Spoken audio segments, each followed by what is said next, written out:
When we're looking at the skin model here, the skin is composed of two main parts, the epidermis and the dermis. The epidermis is this most superficial region of the skin, and it is made out of keratinized stratified squamous epithelial tissue. So that is the outermost portion of our skin. Supporting the epidermis is the dermis.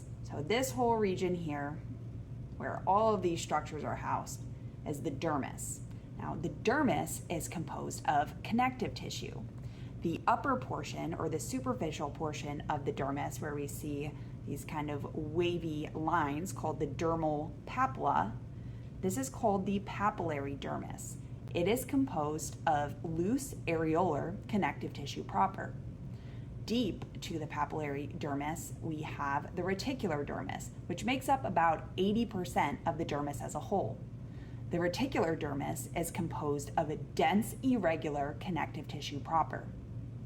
What we can also see are a number of accessory structures that are housed within the dermis. Some of these structures include an eccrine sweat gland, so releasing watery sweat secretions to help with thermoregulation.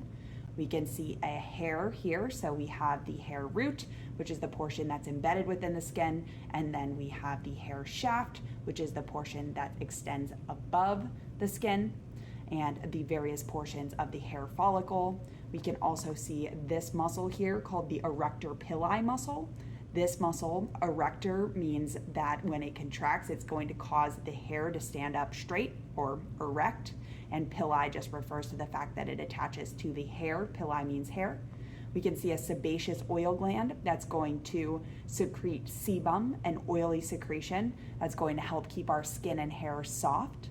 And then we can also see deep to the dermis this layer of adipose, loose adipose connective tissue proper, which is going to make up the hypodermis. The hypodermis is not technically part of the skin, but it is going to be the layer of tissue that exists between the skin and the fascia and muscles below.